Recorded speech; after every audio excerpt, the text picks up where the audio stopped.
A while ago, I created a documentary about an animation channel known as Movieunleashers run by a man named Dane Prosnick. In the video, I laid out his history from beginning to end and included interview portions with Dane himself so I could convey exactly what he was feeling at any given time. This was especially important because the overarching theme across his content was that he would spend a lot of time and effort creating something, usually to have it upstaged by a filler video he put out to tide audiences over temporarily. And even when one of his passion projects did see a large amount of success, it typically attracted an audience that would only ask him for more of the parodies he hated doing.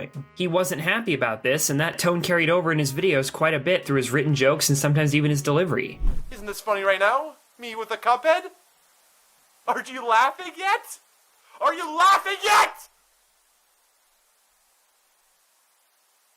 Frankly, the main reason I created my documentary was because I wanted to give attention to his dilemma and channel to an audience that would appreciate his story and the aspects of his videos that his current audience just didn't. That's not to say everything Dane makes is flawless, far from it honestly, but personally I've always enjoyed his content since I discovered it years ago, and it bothered me to see that not many others felt similar. Most just wanted parodies of popular source material rather than original characters or stories, and wouldn't watch any video that didn't have a brand attached to it. And this is an issue that many content creators have told me they relate to. As a fan of the channel, I stuck around and watched his content, but I'd be lying if I said my involvement with its history started and ended there. Obviously, the documentary itself is an exception, but even beyond this, there's still much more I feel should be discussed, because it adds another layer onto this whole situation that I purposely left out of the documentary because I wanted to give a fully unbiased take of the events without clouding things with my own personal history with the guy or opinions of his work. I'm a fan, but as a documentarian, even a subpar YouTube one, my goal isn't to force you to believe anything. My goal is simply to present the story as it happened and let you come to your own conclusions. But I also think acknowledging these things separate from the documentary is important because I do want to tell the full story. And in this case, I myself am a part of it. Take everything in this video with a grain of salt though, because these are aspects of the story that for obvious reasons I'm incapable of looking at through an unbiased lens. Hence why I didn't discuss them in the documentary. It all started back in early 2014. At the time, I was 16 in my second year of high school, and as cringy as it is to say now, I was a Pokemon superfan. I would always carry around my 3DS and play all the games in my free time. But as much as I wish I could say that was all I did, there was much more to it. I watched the TV shows, collected the cards, and spent thousands of hours completing the Pokédex back before the game sucked and you couldn't just catch every one of them in one place like it was nothing. But I would also engorge myself in tons of Pokemon-related videos on YouTube as well. The ones I remember most being Egoraptor's Poke Awesome series and his original animated music videos. But I remember one day seeing a video in my recommendation bar called Starter's Ditto Disaster, and thoughtlessly clicked on it only to be blown away by the fact that it was a near 30-minute long story-based animation. Now granted, it was pretty choppy and cut between construction paper and computer-drawn scenes for literally no reason, but I'll admit I liked it a lot, and I still do to this day. And as a side note, at the time I still did have a YouTube account. In fact, the very same one that would eventually become just Jargon. Except at that time it had around 93 subs and was called, I kid you not, Wizard Gaming MC. The MC stood for Minecraft because yes, I was one of those people.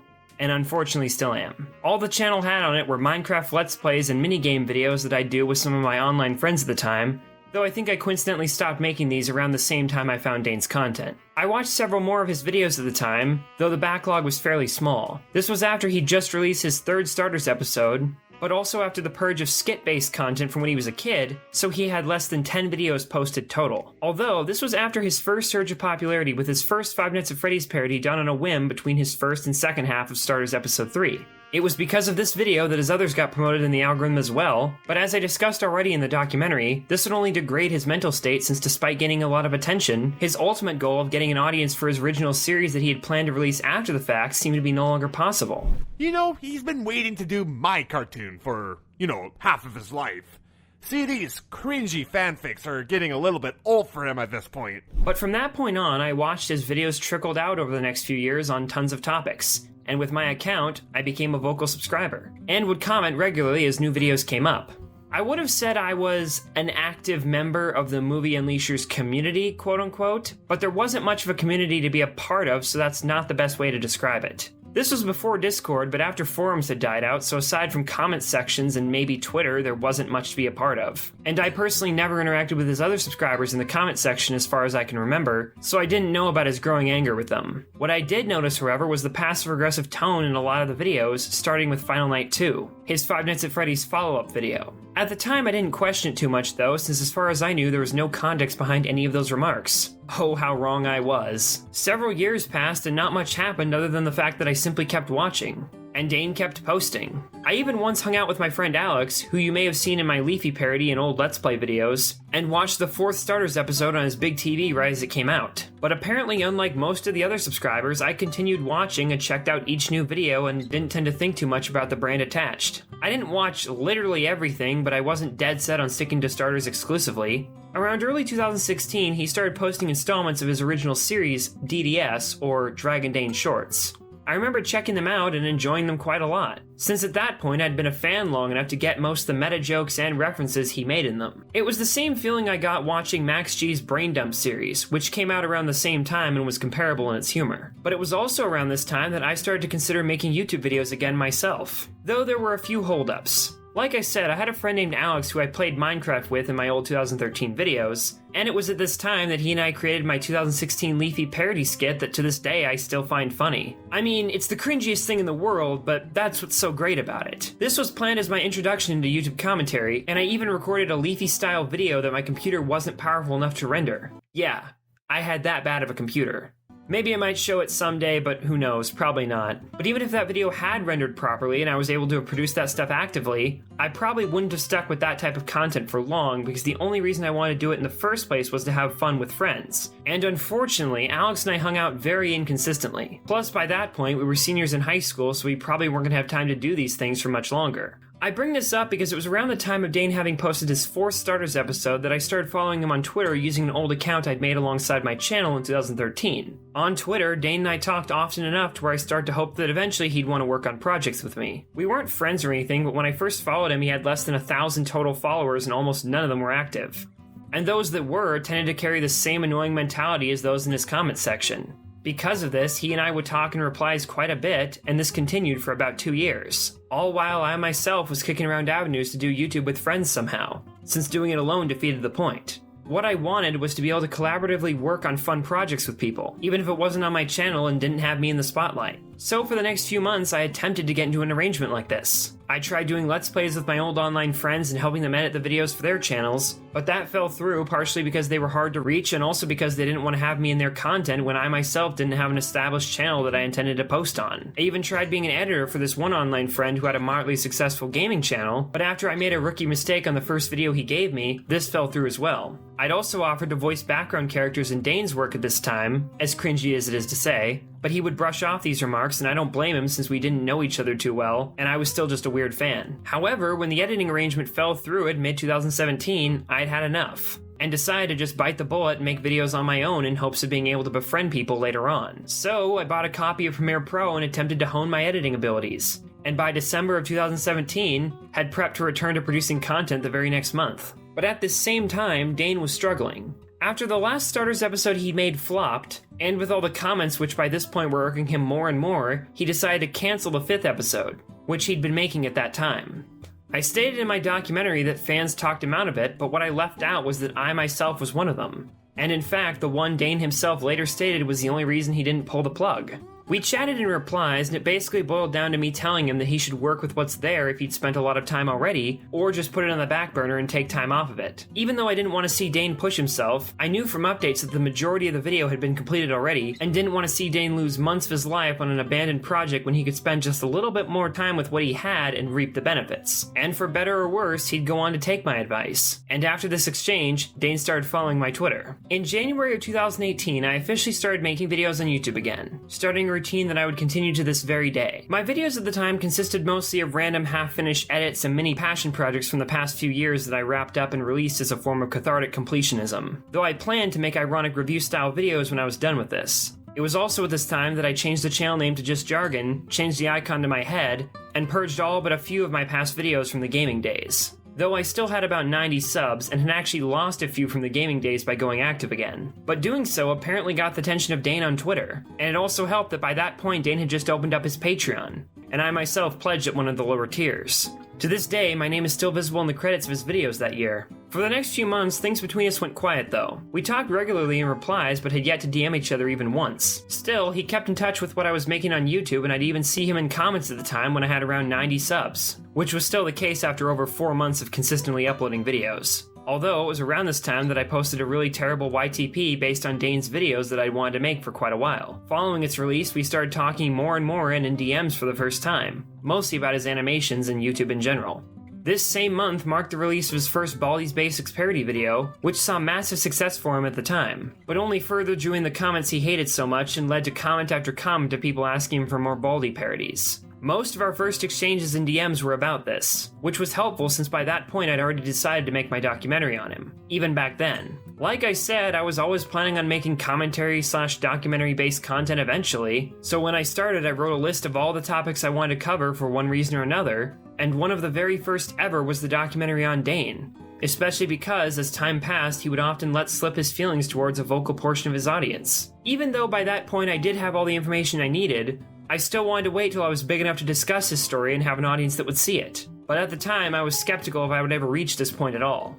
Although, as fate would have it, the very next month, I too would see a wave of success. Just after having posted my first piece of ironic commentary material on Mumkey Jones, my channel would blow up when Mumkey himself tweeted it out to his followers. I gained 1,000 subscribers and started posting content more in line with what I'd wanted to put out since day one. The change in content and boost in popularity became talking points and helped fuel a lot of the conversations with Dane that I would go on to have afterwards. And due to us talking more and more directly, our exchanges in the public sphere dwindled a bit. One of the last ones was 3 weeks later on May 21st of that year when I put up my third channel review talking about his Starters series. But with the joke being that rather than review any one episode, I instead talked about a short animation test he'd made in preparation for creating the first episode. A video known only as Test Film. In my review, I also promised that if he ever were to create a sequel, I would make a 30-minute analytical deconstruction of it. After this, our interactions on YouTube would decline as we stopped responding to each other on Twitter. Instead, we started talking solely in DMs and voice calls, the first one being in April 2018.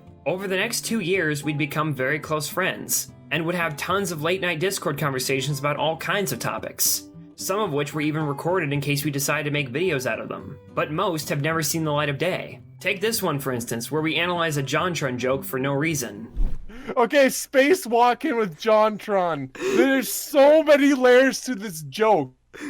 So many layers, it makes me laugh so hard and I don't know why. Yeah, you got the first layer where he's like sweating almost like he's having a physical reaction. Because he died in a game. And yeah. It totally takes him off guard. Yeah, like, and then he starts sweating like he has a physical reaction here. And then... he starts like talking very quietly like oh, what was that? Oh, what was... He's sweating and then he's like passing out. Like it's a slow build up to this physical reaction he's gonna have. It's like an uncontrollable mental breakdown that he has. Yes, At exactly. this point. Like, what was that? And then he kind of just snaps in his mind right now, and he goes, Here it comes! No, I can't stop it! Nope, I can't stop yeah, it. he can't stop it. And like, there's build up to that joke, right? Because you don't know what he's building up to. What can't he stop exactly? Like, you think he's going to like react on camera, like scream really loud or something like that. But instead, like a stock green screen explosion just kind of bumps into frame, but like not with an explosion sound effect, with like sort of a chime sound effect, like bring. And then you see this black of is that Christopher Walken? I know I just assume it doesn't look like Christopher. Maybe like an old picture of him. Exactly. And it just plays this like blaring music. I don't even know where it's from. Flashes over and over and over and over again, like one frame, like one frame, 240p. Yeah, just back and forth, spacewalking. And you just so taken aback. But that was in about, Space Ace, so expect... didn't that fit in context? It did fit in context. It was also during one of these calls that I learned a great deal about Dane's life, outlooks on YouTube, and personal struggles that would help me build a framework of the documentary and reassure me that I wanted to do it at some point. But beyond that, we actually became best friends. And that's not something I say lightly, even among the people I talk to insanely often. There aren't many who I would consider myself to be as close with as Dane. In a strange way, I ended up getting a friend to do YouTube with after all. because as time went on and both of our channels progressed, Dane and I didn't just talk, he also made some appearances in my videos and vice versa. He narrated the intro of the Ellis Mark and Staxolotl Fight About a Dumb Thing video, and appeared in both my 2019 and 2020 April Fool's Day video, and in the opening segment of my third Staxolotl video, on top of being added to my channel banner. But my effect on his channel was a lot funnier. You see, at this point, Dane was at somewhat of a crossroads. He'd just posted his Baldy video, and his Dragon Dane Shorts or DDS episodes were coming to a close. And with Final Night and Starters having ended, there was very little forethought with content going forward. Because of this, we'd toss around ideas of stupid joke videos to do, and several of them ended up being released on his channel. By this point, Dane was so fed up with his subscribers and parody content that he actually wanted to start putting out nonsensical uploads to both screw with those who wanted parodies and renew his interest in making videos in general. Basically, he just wanted to have fun. The most noteworthy of the videos made for this reason was a little gem known only as the Blue Mike Wazowski.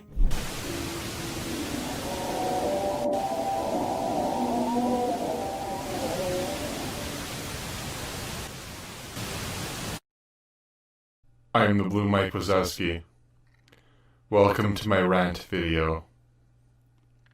This video was created when Dane was photoshopping the Monsters Inc. poster and putting a face of this one friend of his on Mike Wazowski, but while blending colors he accidentally colored him blue since his PC had the nightlight setting enabled. This limits the blue light output to reduce eye strain, but as a result it makes blue indistinguishable from some colors. When this happened, it started the in-joke of the Blue Mike Wazowski, which he said sounded like a commentary channel name, to which I said Blue Mike Wazowski would probably be ranting on other miscolored monsters. Then, the joke went from there. He made a sequel as a Christmas surprise, which had an intro parodying my old Wizard Gaming MC intro that's still viewable on some of my older uploads to this day, and edited Blue Mike Wazowski into the Sonic trailer. And once the documentary came out, Blue Mike Wazowski started to spread more. And actually, can someone please make a Know Your Meme page about that? Not sure if this is warranting of one, but still. It also helped that on April 1st of 2020, I straight up stole the video and uploaded it to my channel, both as a prank on all the viewers and Dane himself.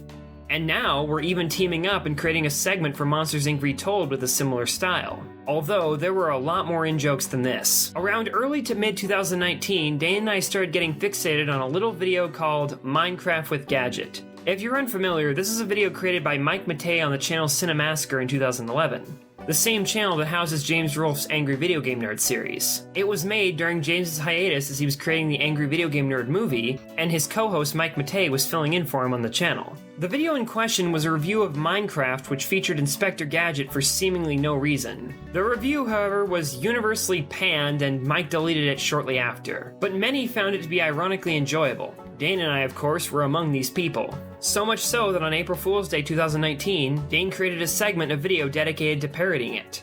I voiced Gadget. Wow, that was quite a good April Fool's video, wasn't it, Inspector Gadget? You can shut up now. What is the point of the Minecraft references? Well, Minecraft animations are usually heavily criticized for being shallow pandering. But didn't you just do the same thing? Well, come on, I made it very obvious what my intentions were with the video. Just because you're self-aware doesn't make the flaws go away. Instead, it points them out to be more glaring. Come on, Inspector Gadget, it's all about expressing your creativity. But you're just copying different characters from other franchises designed by somebody else. Seems more like monkey see, monkey do than using creative energy, if you ask me. Oh, so you think you can do better than me, huh? Well, I'll have you know that animators have a real tough time surviving on this website.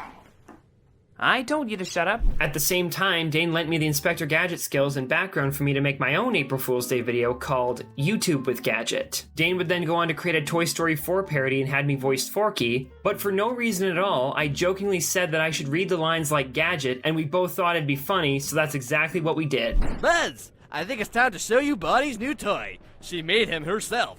Why am I alive? Ha! That's amazing, Woody. Captures Generation Z perfectly. I know, right? Very cool.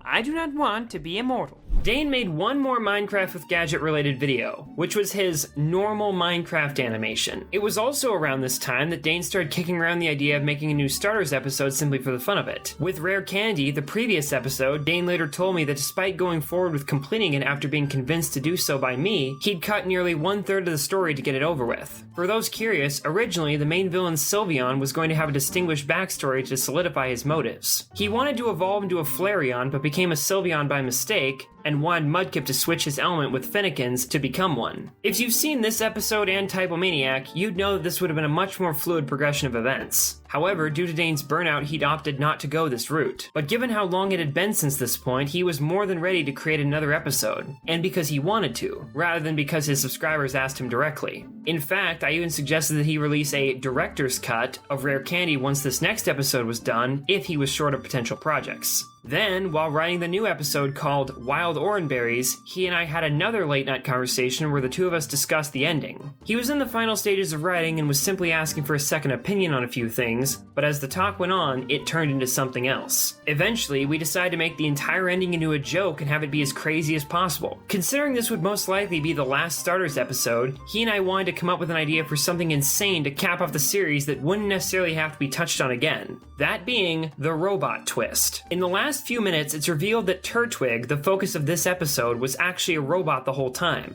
And fittingly, he's also voiced by me. He was built by Chespin, but on top of that, Mudkip, the antagonist and lead from both Typomaniac and Rare Candy, is actually alive after having been brought back as a robot as well. The animation then ends with the line, "trained him well," which was a reference to Dane's live-action high school movie Star Effect.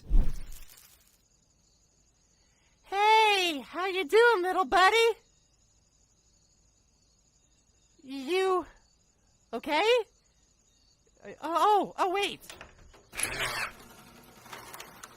Oh, man. I mean, it's fixable. I've definitely been through worse. Yes. A Pokemon living without an element is only achievable through robotics. I'm getting better. Trained him well.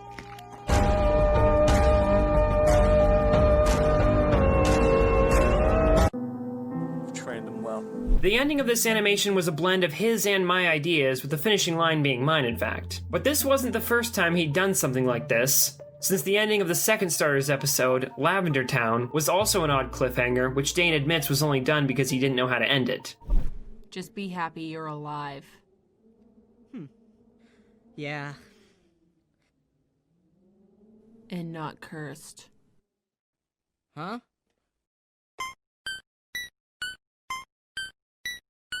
But with the ending of Wild Oranberries, there would be no repercussions to ending it this way, since the director's cut of Rare Candy was planned to overwrite it by having Mudkip never actually die, and instead cap off his story in a much more fitting manner. Dane is still unsure as to whether or not he wants to bother spending the time to make a modified version of an animation he's already finished, so I'll keep the rest under wraps in case he does do it. Around this same point, Dane uploaded his most recent DDS episode known as Critique Cop, which was originally planned to feature cameos from commentary channels I could get to appear in the video. But Dane ended up settling on having an intro montage of his character mimicking other channels' editing styles instead, including mine. Well, the stuff that he did 7 years ago was... just the fact that he had a rocky start just totally gives me a migraine. They're literally just so bad. I just can't believe people actually watch this crap. Other than that, this individual has got into some very hot water as of recently. Just look at his tweets. The Last Jedi was mostly mediocre, though has its shining moments that stick out from other blockbusters. 6 out of 10. Your series is greenlit. What? Yep, not gonna sugarcoat it. Your series Dopo Dailies is now greenlit. Although after this, DDS ended quite abruptly, because this was the last episode posted, and just prior to expanding on a series arc that was just teased at in the second to last episode. Well, as it turns out, this is actually because the ending was supposed to be insanely dark. DDS was just created to ease people in to do another original series. Still having that parody vibe, but sort of bleed in to show more original stuff. And I was really big into the commentary community, and I know there was really booming in 2016, 2017. Even now, video essays, I mean, not as crazy as it was back then, but it is a big critique on YouTube culture. So yeah, I was trying to have my little spin to that. It eventually got to a point where I was doing a bunch of these, DDS shorts, and they were getting really, really mean-spirited, and there was a good chunk of them that I didn't finish. There was one about a boxing match that was off of like the Paul's doing the boxing match with KSI. It was so long ago, like everyone's already forgotten about it kind of thing, but it's ham-fisted in nature, like more so than the other DDS shorts. And then there was one off of Ironic Parodies. I did 3 different versions of it, like recorded the voices and everything. I have no clue why I wanted to rail into Ironic Parodies so much, because I did like them. I guess I didn't make my parodies ironic enough, and that's why I was usually lumped in with the other gimmicky channels. And then there's like some very dark DDS episodes. I was doing like the exercise in self-indulgence. If you look at some of the older DDS, at the very end it would be exercise in self-indulgence. And later, like, it would keep on getting darker and darker and darker until it would just be like completely like misery. And at that time, I was actually pretty pissed off. I was gonna like play into the infamy and just make people hate me. I just kind of gave up and said, you know what, who cares? And I didn't really care about who I offended at the time. That was actually really bad, and I'm glad that I'm past that. I don't know if it's that obvious, but I stopped the DDS because it was getting too mean-spirited and for my taste, and I didn't want to become a miserable person.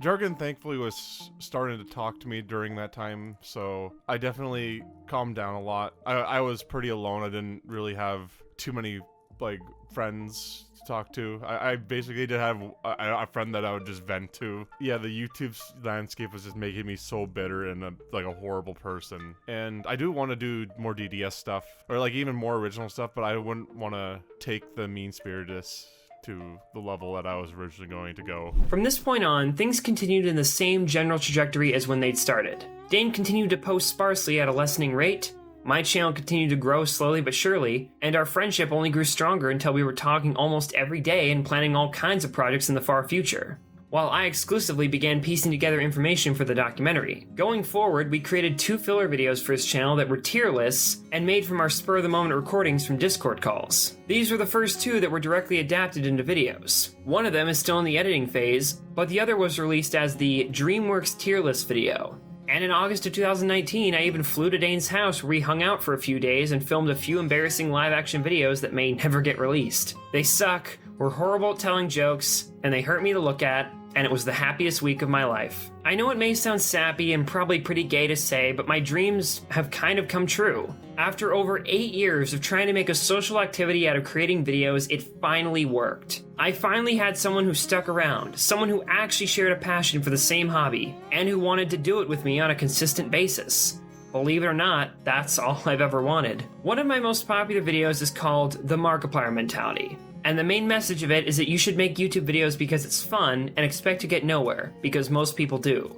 And that's something I genuinely believe, because I've been on the other side before and can say it's not worth to pursue as a hobby if you're genuinely not passionate about it. Especially if it's only to bank on impossible odds that you'll become internet famous or have it as a job. And even if you do, it may not be worth it. Just ask Dane. The Movieunleashers channel grew insanely popular in a short span of time while Dane was putting up passion projects he enjoyed making. But he became known for his filler videos, and gained an audience he ended up despising. For this reason, I don't think Dane's place is on YouTube. In my opinion, Dane's best suited to pursue independent film. It's an even greater uphill battle than trying to get traction online, but is less restrictive, and any audience you acquire from it wouldn't possess the same problems as his current one. That's why when Dane told me his next video was his film, Project E, I couldn't have been happier. I'm actually trying to make a movie. Full-length movie. Instead of just doing super long Pokemon fan fiction, I think I should try to put my efforts into making an original property in that sort of same style as Starters. I've kind of been hinting about this for a very long time, and you can see some Easter eggs in some of my older videos hinting at this project called Project E. I'm mostly trying to keep the plot synopsis. Rather than continue to release videos to an audience who only wanted content he considered to be lazy and shallow, he could do what he wanted. Still, as this was happening, I just wished he could experience the joy of having his work thus far noticed by the audience he wanted. and as luck would have it, he did. When I finally released my Movieunleashers documentary, my channel was at the peak of its popularity so far. I had my documentary on Joseph276 going semi-viral on top of the attention the Leafy Victims video was still getting, and hoped that releasing Dane's video alongside these would ensure that it reached the audience I so desperately wanted. Obviously, I want all my videos to be seen, but this was different. This was a video I'd wanted to make so much and for so long, and that had a real purpose. I wanted to prove to Dane once and for all that his videos weren't anything to be ashamed of. I wanted him to finally get the attention he deserved, from the people he deserved it from. But most of all, I wanted people to know his story. Dane's life and career isn't a tragedy, but he does have problems that can't be seen from the surface. It's something he'd never been overly vocal about before, and it seemed like a shame since, while not common, I knew a lot of people who could relate. Countless on YouTube or any medium can create a series, see widespread popularity, and be stuck with an audience who's unwilling to watch anything else you make. Just look at Rich Alvarez and his Stupid Mario Brothers series.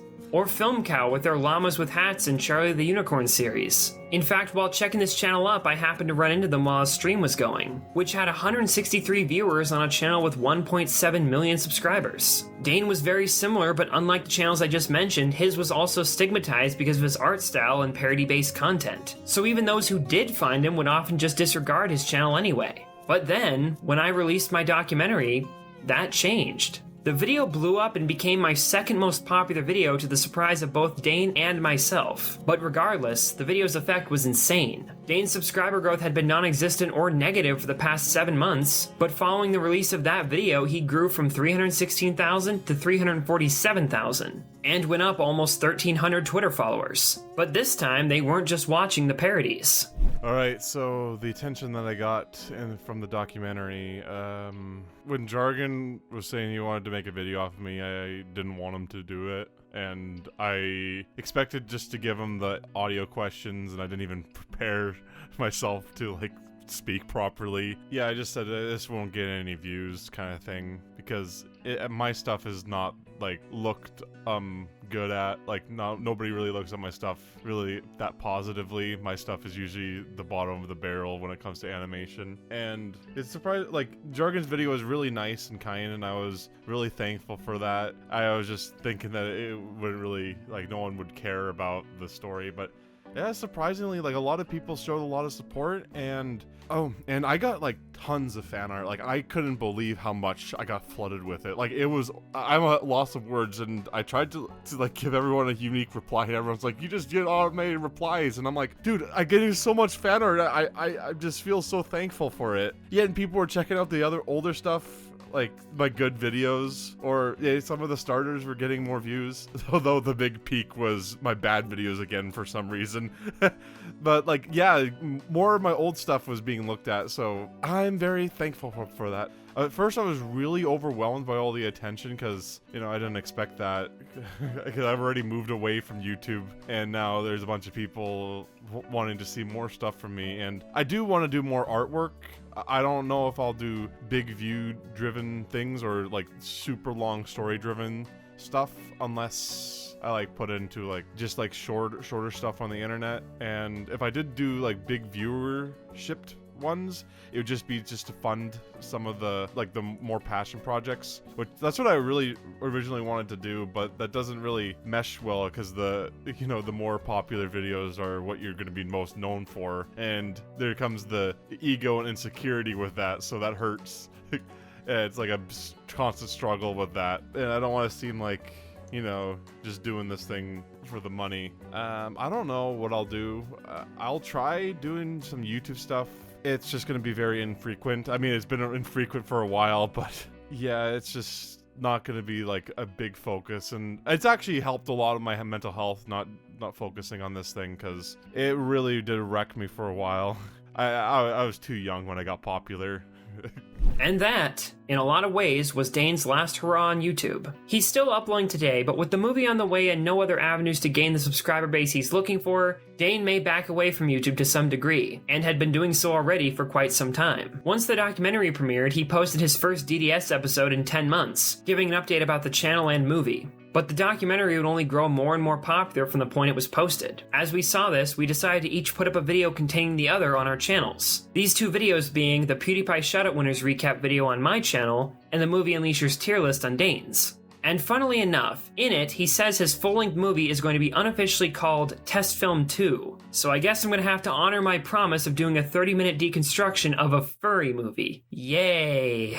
Although other than that, most of the collabs that we've thought about doing are behind us. To this day, Dane still has footage for one more tier list video we recorded a few months ago, but it's unknown when he'll release it. He's also talked about completing some of the older DDS episodes that were abandoned years ago, but when or if he'll release these or the director's cut of Rare Candy is unknown as well. Comes out. But yeah, I might even do some of these like extra little videos. Renaming Mr. Beast videos is now my new favorite thing to do. Holy smokes! A carpet! I turned into a car! My friends already miss me. I'm fed up with this one. The thumbnail with that title is just there. And then Mr. Beast himself says, "This needs to become a meme." And Grande replies with the best one yet. "Settling my OnlyFans subscription bills. 24k paid so far." Yo, Mr. Beast, is someone you want to tell us, Chief? Well, I might try to do like Goomba Shorts or DDS in the meantime, but maybe I could just like put up like, you know, quote unquote normal YouTube content. And as of the present day, we still talk all the time. I can't say many of the jokes we make will ever find their way into becoming videos, but who knows, it may happen, so I guess look forward to that if it's something you're up for. Funnily enough, a few days ago, well into the writing of this script in fact, Dane and I were texting each other back and forth sending photoshopped YouTube video screenshots with altered titles. Dane chose to make them on Mr. Beast's videos, and tweeted a few of them out when we were done, which managed to get the attention of Mr. Beast himself, and the tweet ended up getting over 150,000 likes when he retweeted it, and responded saying it was funny. And that, ladies and gentlemen, is pretty much everything. I want to apologize that the documentary now seems like a favor to a friend, but truthfully that's not the case because I'd had the idea of doing this for years, and my outlook on his channel and situation never changed since the beginning. When I started, I had no way of knowing it, but as time passed, the subject of my documentary would become my best friend. I guess if anything should be taken away from this, it's how truly odd life can be. At the beginning of 2014, Dane was a 16-year-old kid just getting the hang of animating on a channel with around 1,000 subscribers. And that same year, I was a 16-year-old kid who did nothing but play Minecraft all day and had an abandoned Let's Play channel with 90 subs. And unlike Dane, I stayed that way for many more years, and ran into him as just another fan. But now, after all this time, in the most profound yet simplest of ways, we'd end up changing each other's lives.